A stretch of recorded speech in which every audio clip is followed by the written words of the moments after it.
Governor Sheriff Fuburiori charged mass media to consolidate on its constitutional role of agenda setting. State's government vows to blacklist contractors who fail to execute projects in accordance with a specification. National Inland Waterways Authority to phase out wooden boats. And from abroad, Japan's government in flux after election gives no party majority. A very good evening to you. Thank you for joining us on the Delta Television main news at 8. Joy Ochei is my name. Governor Sheriff Fuburiori has charged the mass media to consolidate on its constitutional role of balanced factual reporting and agenda setting to strengthen Nigeria's democracy. Governor Fuburiori gave the charge during the 30th anniversary of the Pointer newspaper held in Asaba. Ejime Udwame reports.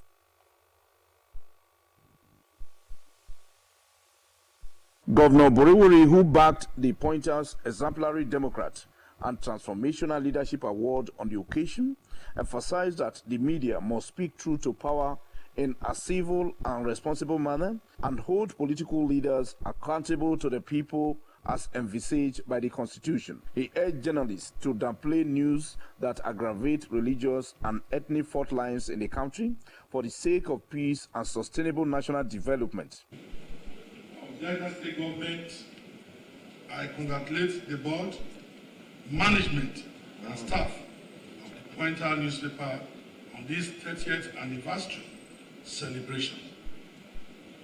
It has been 30 years of twists and turns, trials and triumph in the turbulent world of print journalism. In 3 decades of existence, I want to say, without any fear of contradiction, that the Pointer has done very well in playing the professional media role, information, education, and entertainment. The governor congratulated the newspaper on the anniversary and enjoined the media outfit to do more in the propagation of his administration's policies and programs. He acknowledged the newspaper's poor circulation and drop in advertisement and reminded the management of the need to leverage on the gains in online publication. We are living in a world today where just about anybody can claim to be a journalist by opening a blog and commencing operation. It is safe to say that majority of these people have no formal or informal training in journalism and are therefore not knowledgeable about the ethical demands of the profession. The chairman of the occasion and former Minister of Information, Professor Sam Oyowairi, said the Pointer newspapers remain one of the outstanding state-owned print media establishments in Nigeria and lauded the company for being a nurturing ground for exceptional journalists. He challenged the newspaper to redouble its efforts in promoting the policies and programs of the state government, affirming that there was need for the newspaper to continue to train and retrain staff for maximum performance. But we are there to promote the state. It's very important to promote the state. I also want to thank the owners, which is the state government, for tolerating, and you need to tolerate more. In his remarks, Commissioner for Information, Dr. Ifeanyi Oswoza, said the newspaper had delivered on its mandate across the state and beyond. Dr. Oswoza said the publication had endured over the years due to the professionalism of the board, management and staff, adding that the newspaper had consistently sold out daily copies and appealed to the governor to increase the print run. The Pointer has understandably witnessed a major transformation in recent times, both in aesthetics and content improvement. And it is significant to announce that for the first time in the recent history of the 30-year-old newspaper, its product is currently oversubscribed by the readers and advertisers, and the newspaper no longer records unsold, as copies are regularly sold out now. The chairman of the Delta Printing and Publishing Company Limited, publishers of the Pointer newspaper, Dr. Ebenezer Okorodudu said the newspaper had consistently delivered accurate information to Deltans, the South-South, and the entire Nigeria. The general manager of the newspaper, Mr. Godfrey Obaka, said Governor Sheriff Oborewori was honored with the award because of his outstanding performance as a former speaker and incumbent governor of the state. The celebration had as theme honoring truth and unity through excellence in public communication. High point of the event was the presentation of Award of Exemplary Democrat and Transformational Leadership Award to Governor Oborewori. 30 years of uninterrupted publication by the Pointer newspapers is worthy of celebration, but it is also an avenue for the management and staff of the agency to look inwards and see how they can exploit all the opportunities that lies in digitization via the social media where they have a global audience. For Delta TV News, Ejime Udueme reporting. Meanwhile, the state of the mass media and the challenges of consolidating Nigeria's democracy and cultural efforts was the crux of the lecture during the 30th anniversary celebration of the Delta Printing and Publishing Corporation, publishers of the Pointer newspaper. The event held in Asaba with the theme Honoring Truth and Unity through Excellence in Public Communication. Eunice Meozia has details.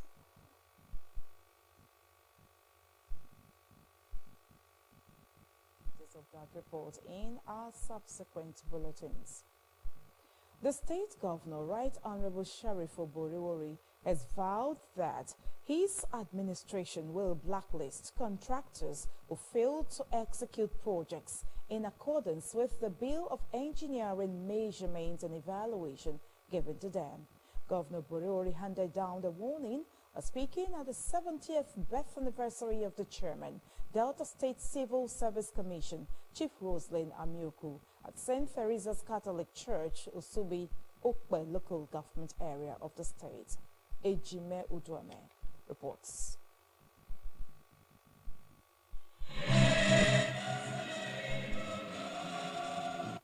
The governor said that his administration has begun the payment of the new minimum wage and pegged the imminence of the payment on the priority placed by his administration on the welfare of state workforce. On the development of Warri and its environment, Governor Oborewori assured that his administration will remain focused on revamping infrastructure in the Twin Cities and will continue to do more in all parts of the state. He called on clerics to continue to pray for the country and those in government, adding that the nation was facing critical challenges. While congratulating Mrs. Amioku on her birth anniversary, Governor Oborewori enjoined the celebrant to continue to trust God and lauded her contributions to the growth of the Delta State Civil Service. On the issue of trying to monitor projects, I am doing that. I go inspect projects. And for those contractors who are doing substandard work in Delta State, they will be blacklisted.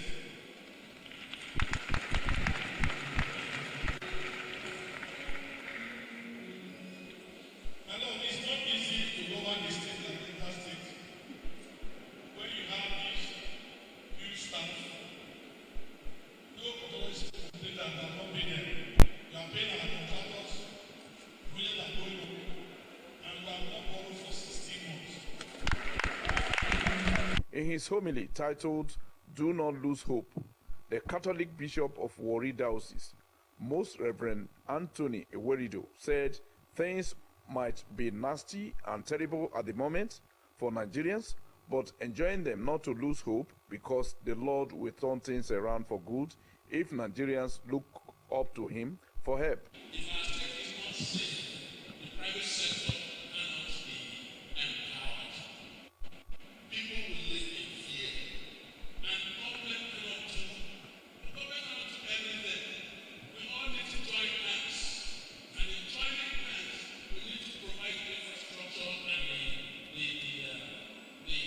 enabling environments. So how can we make that happen so that the place that we're in and we are alive again?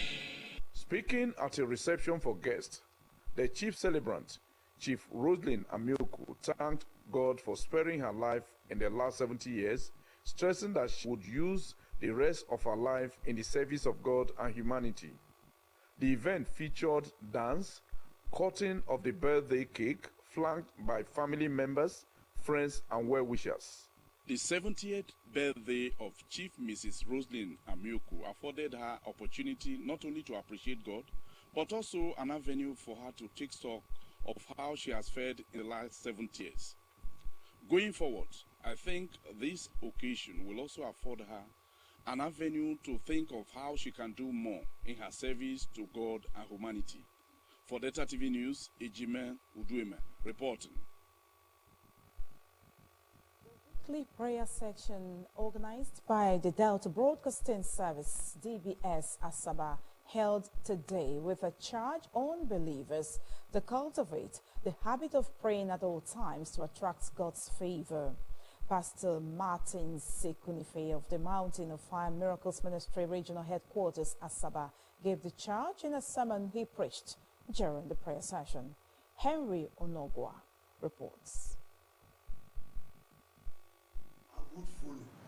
In the sermon titled, Why Men Slept, Pastor Ekunife used Matthew chapter 13, verses 24 to 30 to illustrate his sermon and describe sleepy Christians as believers who permitted Satan to hinder them by not allowing the words of God to dwell in them richly. He explained that believers were expected to remain steadfast and dedicated to the things of God, adding that any form of deviation would provide an opportunity for the angel of destruction to come into their lives.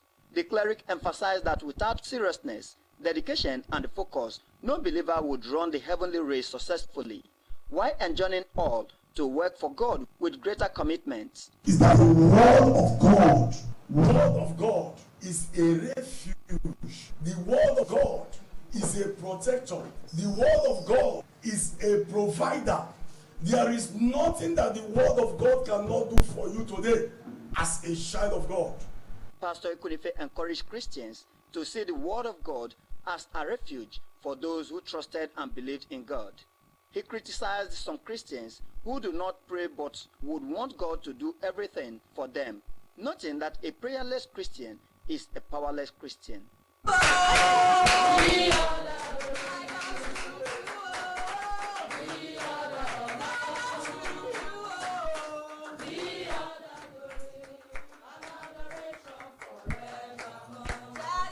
Henry Onogwa reporting.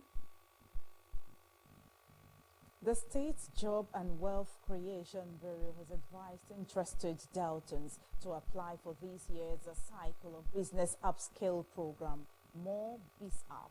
A statement signed by the Director of Public Communication and Functioning Permanent Secretary, Mrs. Teresa Oliko, says the application is open to Deltans between 21 and 45 years who are registered businesses located in the state. The statement said the business categories included information and communication technologies, computer and smartphone maintenance, building and construction services, aluminium profiling, POP, interlocking, tiling, welding and fabrication, electrical and solar installation, handicrafts, fashion design, leatherwork, furniture and catering and confectionery and industrial cleaning, and audiovisual services, cinematography, photography and graphics design. The statement said candidates should apply online using the link www.deltastatesmorebizup.net effective today till Friday,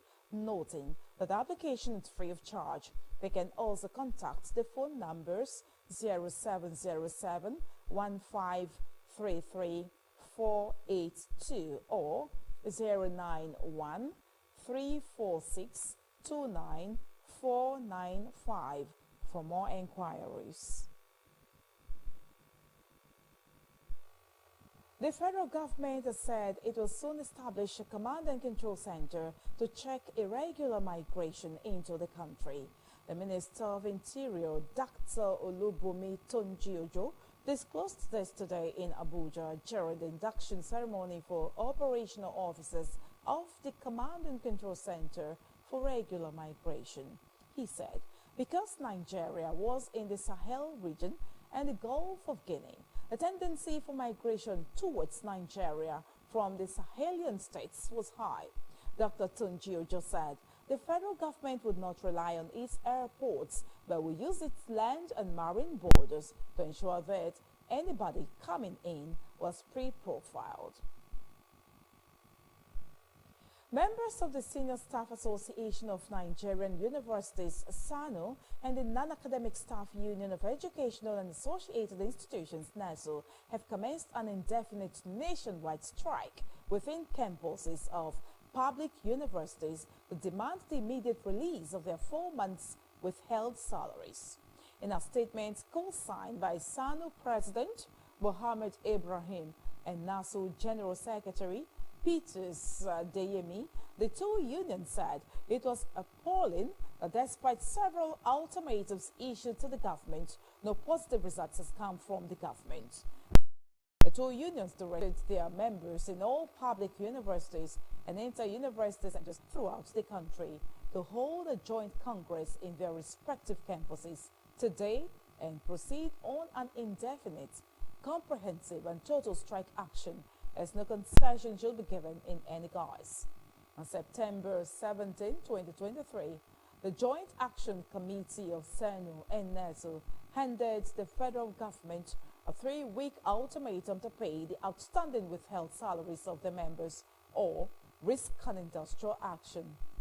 Before now, the two unions had staged several protests and warning strikes to protest their 8 months withheld salaries by the federal government. During the warning strikes, nothing moved administratively within any public university in Nigeria, as hostels and varsity gates were locked up and electricity supply was cut off by disgruntled non-academic staff. The two unions berated the federal government for paying withheld salaries to the Academic Staff Union of Universities, ASU, while neglecting the non-academic unions. Meanwhile, the national president of the Senior Staff Universities, SANU, Mr. Mohammed Ibrahim, said its members and those of the Non-Academic Staff Union of Educational and Associated Institutions, NASU, embarked on the nationwide strike because they have been pushed to the wall. Mr. Ibrahim noted that the two groups eventually decided to embark on the strike as a last resort after several attempts and meetings with government officials to resolve the challenges had hit the rocks. The group commenced an infinite nationwide strike within campuses of public universities to demand the immediate release of their 4 months withheld salaries. He added that although the newly appointed Minister of Education had reached out to him for discussion, however, members of the groups would not back down from the strike until payments were made. The National Inland Waterways Authority, NIWA, has said it was moving towards phasing out wooden boats on inland waterways. The managing director of NIWA, Bola Oyebamiji, made this known in Lagos. Mr. Oyebamiji said they also accounted for the majority of accidents on the waterways nationwide. He said this was largely because they had no regards for operational rules, which included not traveling at night, overloading, and failure to use life jackets by both operators and passengers. On how to resolve the issue in the short term, Oyebamiji said NIWA had consciously increased the number of its marshals and judges from 80 to 350 to cover the entire country. He said at least 2 marshals were at judges per time daily, observing morning and night shifts, revealing that the agency has embarked on a rigorous campaign both at the judges and via the media. He said the campaign was being done in both English and the local languages of the communities covered. The NIWA boss said the campaign focused on enlightening the boat operators and passengers on the ills of night travel, overloading, and not using life jackets, among others. He, however, said the long-term goal was to phase out wooden boats from operation, even as he said the agency was liaising with the presidency and the Ministry of Marine and Blue Economy, headed by Minister Adegboyega Oyetola to replace wooden boats nationwide. The federal government has reaffirmed its commitment to fully implement the new 70,000 naira minimum wage across all levels, ruling out any partial measures. The Secretary to the Government of the Federation, SGF, Senator George Akume, disclosed this following a meeting today with President Bola Tinubu at the Presidential Villa in Abuja. Senator Akume acknowledged the progress made by various state governments and commended states who have already begun implementing the policy. He emphasized that the new national minimum wage remains a priority for the President Bola Tinubu administration. The SGF expressed satisfaction with the implementation levels, highlighting that some states had even gone beyond the 70,000 naira benchmark. He also urged state governors who are yet to commence implementation to prioritize the payment of the new minimum wage. The Nigerian Labour Congress has criticized the International Monetary Fund for its denial of being responsible for advising the Nigerian government to remove subsidies on petrol. President Bola Tinubu's removal of subsidies in May 2023 has resulted in the rise of premium motor spirit from 175 naira per litre to between 1,000 naira, 1,100 naira, and 1,200 naira in Lagos and its environs, and 1,300 naira per litre in far northern states. The removal of petrol subsidies has since resulted in a rise in headline inflation rate and escalating cost of living, which have met with criticisms from various quarters. The NLC, in a statement signed by its president, Comrade Joe Jairo, said the IMF's supposed recommendations have led to increased socio-economic hardship and stagnation in Nigeria. This was after the IMF's African Region Director, Abebe Selassie, during a press conference at the IMF and World Bank annual meetings in Washington, D.C., noticed the Nigerian government's decision to remove the fuel subsidy as a domestic issue. The National Directorate of Employment, NDE, has clarified that the online portal it launched recently will engage 93,000 youths on skill development and not 900,000 as being published by an online platform. The NDE, in a statement issued by the Director of Planning, Research and Statistics, Mr. Edmond Onwuleri, said while the Renewed Hope Employment Initiative was indeed underway, the actual target is 93,731 individuals, not 900,000, as widely misreported. Mr. Onwuleri explained that the NDE has initiated the online registration process for unskilled and unemployed Nigerians as part of the Renewed Hope Employment Initiative aimed at providing equitable access to employment opportunities. The scheme, he further explained, plans to support a minimum of 10 participants from each electoral ward across Nigeria's 36 states and the Federal Capital Territory, FCT, Abuja, ensuring balanced representation and inclusion. The agency said the deliberate structure is aimed at promoting fair participation across all regions and demographics, adding that its official registration portals are www.nde.gov.ng and www.nderegistrationportal.ng. The agency enjoined prospective applicants to use the above links to avoid potential fraud from unauthorized sites. The National Pension Commission, PENCOM, has ordered licensed pension fund administrators, A's, and custodian fund to immediately suspend further investment in commercial papers where capital market operators and non-banks are engaged as IPAS. PENCAM in a circular with reference number PENCAM/tech/ISD/2024/402 dated October 23, 2024 by Head Surveillance Department of PENCAM A.M. Salem, addressed to managing directors and chief executive officers of all LPFAs, warns the LPFAs to desist from investing in the affected portfolio pending the issuance of guidelines or regulations on the issuance of commercial papers by the Securities and Exchange Commission (SEC). According to the circular, PENCAM has noted the increased investment by licensed pension fund administrators LPFAs in commercial papers issued by limited liability companies. The Commission advised the operators to immediately take all necessary measures to ensure full compliance with the circular. The National Counter-Terrorism Center, NCTC, in the Office of the National Security Advisor, has stressed the need to combat terrorism financing as the best way to obstruct the terrorist network and effectively fight the menace of terrorism and violent extremism.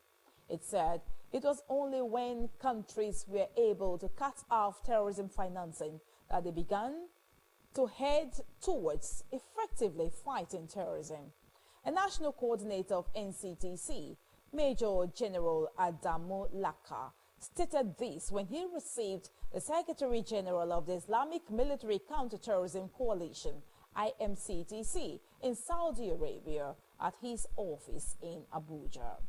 General Laka said, since terrorism was a global threat, it must be fought collectively through strong collaborations to obstruct its main source of strength. He said the NCTC was ready to partner with the IMCTC in the areas of intelligence sharing, training, and capacity building.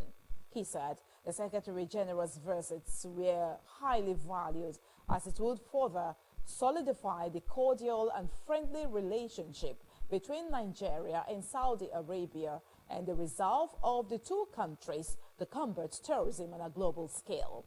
A national coordinator said Nigeria had secured over 200 convictions of terrorists over the years, while those who were found innocent went through a rehabilitation and reintegration program. The Secretary General of IMCTC, Major General Mohammed bin Saeed Al-Mugidi, said the center's membership cut across every country that intends to fight terrorism. He commended the Nigerian government for the establishment of NCTC, which he said has helped to tackle terrorism and violent extremism. He assured of the IMCTC's readiness to collaborate with NCTC to fight terrorism and violent extremism in the country and across the African continent. Presidential spokesman Mr. Bayo Onanuga has stated that the federal government did not buy a new official jet for President Bola Tinubu, contrary to claims on social media. Onanuga, who stated this when he appeared on a television program, said the government acquired a refurbished jet for the president, adding that the plane belongs to the country.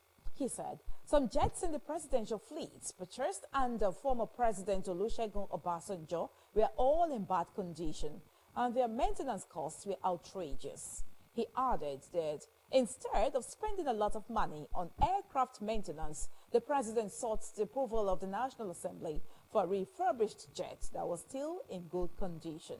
Onanuga said the refurbished Airbus A330 would save Nigeria high maintenance costs in servicing the old aircraft. The Minister of Aviation and Aerospace Development, Mr. Festus Keyamo, has said the aviation industry has a high mortality rate, which caused the demise of over 100 airlines in the last 40 years. Mr. Keyamo disclosed this in Lagos during the 10th anniversary of a major airline in Nigeria.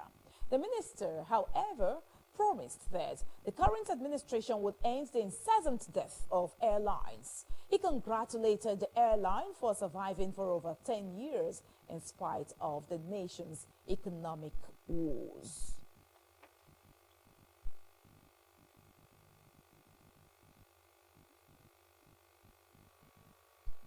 17 Nigerian girls trafficked to Ghana have been rescued and returned to Nigeria, with 5 of their traffickers arrested.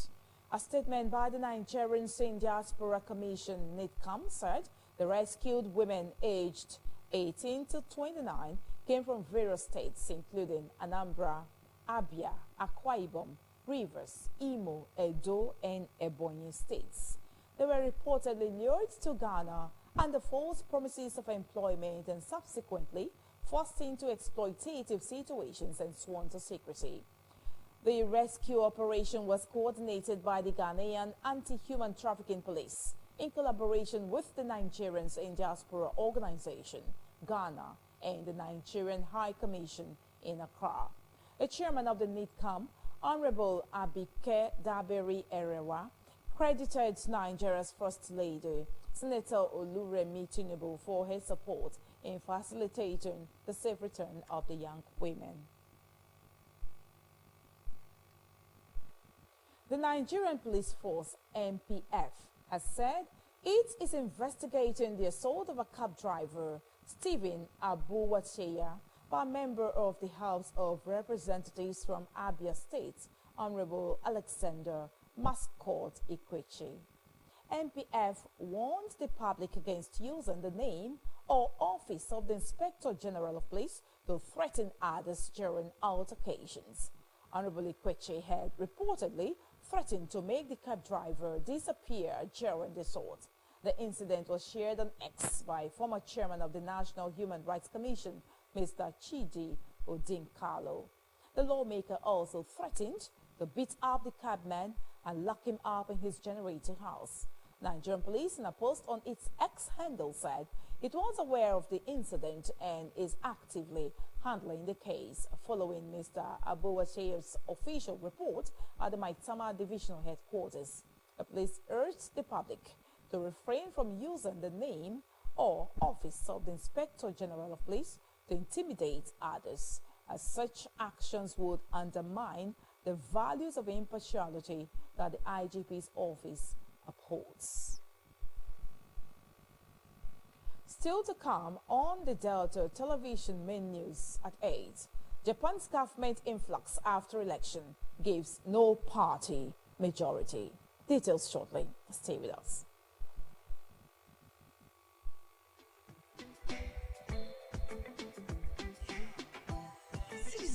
Why should they do younger like this? As you see me so, I don't become 10x of the woman when I be before. Berekete 10x. Make you enjoy 10 times your recharge, double data, and other vitamins on top, voice calls, IG, TikTok, audio and video streaming, Zoom calls, and other better things them. Dial *301#. You never finish up. 1,000 naira welcome bonus for voice and data. You mean all this thing for Berekete 10x? Full for the enjoyment.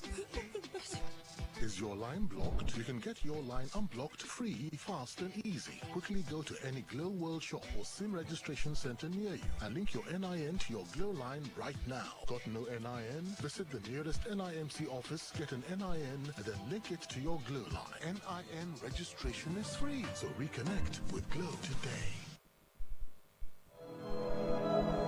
What happens when greed meets desperation?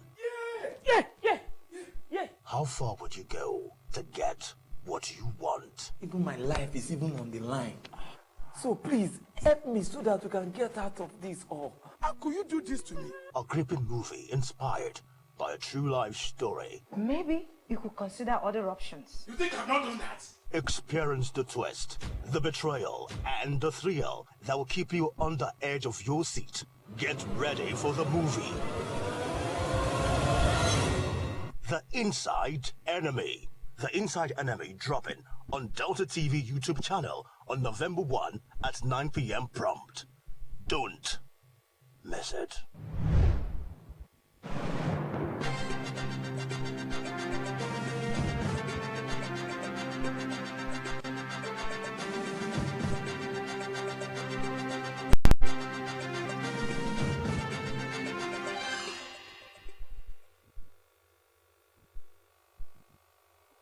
Thank you for staying on with us. If you're just joining us, you are watching the Delta Television main news at 8. The state of the mass media and challenges of consolidating Nigeria's democracy and cultural efforts was the crux of a lecture during a 30th anniversary celebration of the Delta Printing and Publishing Corporation, publishers of the Point newspaper. The event held in Asaba with the theme Honoring Truth and Unity through Excellence in Public Communication. Eunice Emeyazia has details. Since 1999, successive governments have verbalized efforts at strengthening democratic principles in the country. However, some say the democratic practice in Nigeria is still a far cry from globally acceptable norms and standards. Presenting a lecture on the media and the challenges of consolidating Nigeria's democracy and cultural ethos, Professor Joyce Ogwezi of the Department of Mass Communication, Denis Osadebe University, Asaba, said the mass media have remained key players in the task of shaping cultural identity and sustaining community life. Professor Ogwezi said through its various functions of information dissemination, transparency and accountability, public engagement, watchdog function, agenda setting, and its effort at promoting inclusivity and equity, the mass media had helped in cultural education, promotion and preservation, influenced social change, and promoted national unity. She listed the challenges facing the mass media to include government interference, corruption and lack of accountability, poor funding and research, limited access to infrastructure, limited working knowledge and training, insecurity, poor ethical conduct of practitioners, and difficulty in nurturing trust, especially as a result of news commercialization. The guest speaker called on media practitioners to embrace new media technologies for wider reach, while also advocating media literacy for citizens to critically evaluate information, regulatory reforms against the backdrop of fake news, and capacity building of media practitioners. We'll have to recognize that the mass media have a critical role to play in progressing democracy in Africa, of course in Nigeria and all that. We must recognize that, and we must be intentional in deploying those potentials for advancing democratic principles. That's the first point to note. In an interview, stakeholders, including the Secretary to the State Government, Dr. Kingsley Emu, the State Head of Service, Mr. Reginald Bayoko, the Chairman of the Delta Printing and Publishing Company Limited, Chief Ebenezer Okorodudu, the Director General of the Delta State Contributory Health Commission, Dr. Isaac Atmoveta, the General Manager, Delta Broadcasting Service, DBS Asaba, Mrs. Christine Jobame Metulu, and some top officials of the Pointer newspapers shared their opinion. It's inevitable. Information dissemination, that's central to what we're doing. But unfortunately, genuine news is competing with fake news. So it's just for us to be able to sift the shaft from the wheat. When even we hear the real news, we don't want to accept. But we should try, yes, we have challenges, we should try to discern what is good and what is wrong, and what is fake and what is correct. And truly speaking, I mean, on the average citizen, we know what should be the correct news. So what we try to say that at every given point in time, try to sift it. You will know what is real, the real news as it is, and the good news as it is. No matter how hard you shout, you can't read the end of the city. But the media will take you beyond, even to the moon. You are the fourth estate of the realm. We're supposed to be very intelligent and very creative. So if you find yourself in journalism and you're a broadcaster, what I say to you is, don't be disillusioned at all. Rather, be creative. Use this opportunity to generate extra streams of income via especially content creation. You ensure that you get information from both ends before you move out your information, because most times you see that when you quickly push out your information and when you now get from the other angle, you have to come and redo like a new message, trying to balance the two. So it's better you are sure of who is who before you now dish information to the public. Ownership, and you don't give the full information. People sought information from the social media rather than the conventional one we have. So conventional media should step up in their game so that they can be trusted by the people. The analysis of the current developments today, all right, project accurately into developments in the future. Because we don't have any business apart from journalism. So the best thing we do is to put in our best and get the best that we can to better our organizations. The event featured presentation of awards to deserving citizens across political, cultural, business and social divides, sent forth for past general managers of the Pointer, and cultural performances. The gathering of the who is who in Delta states, including those in the traditional, political and what have you, in this arena today, has been described as a step in the right direction in addressing the challenges facing the community.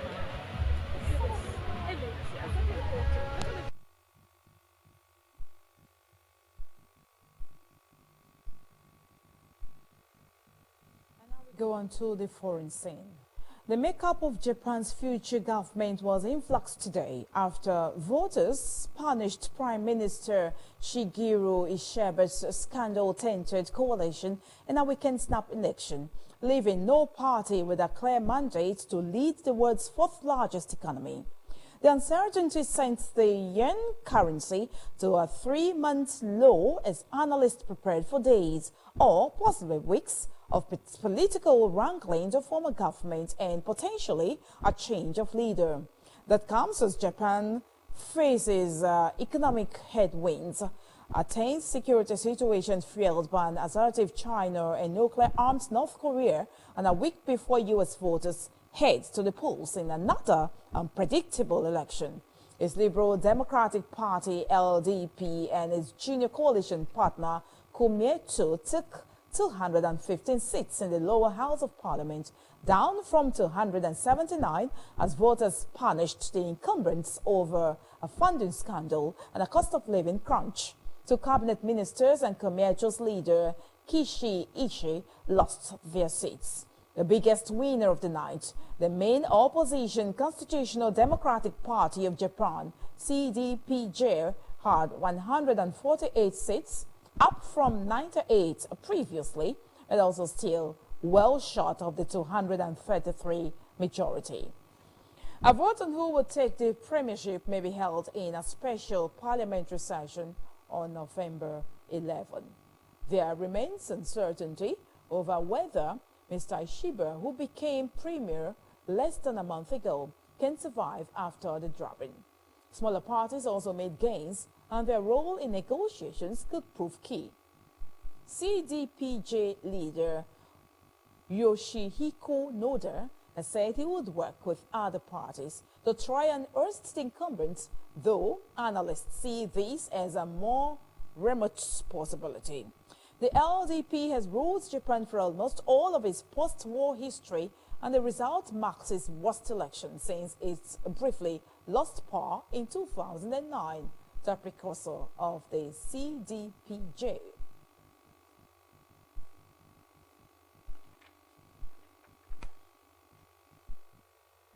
And now, some sports stories. Ruud van Nistelrooy will take charge as interim head coach of Manchester United. The development followed the sack of Erik ten Hag today.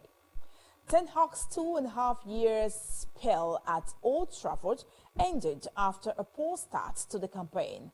The development comes after a series of poor results, with United sitting 14th in the Premier League table.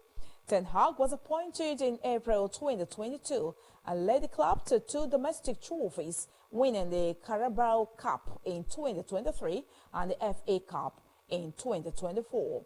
The 54-year-old former Ajax boss was backed by new co-owners INEOS in the summer with a contract extension until June 2026.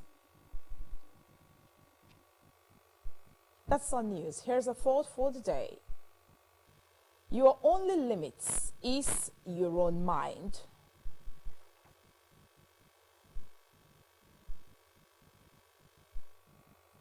And now to end the Delta Television main news at 8 main news, we're going to take on the highlights.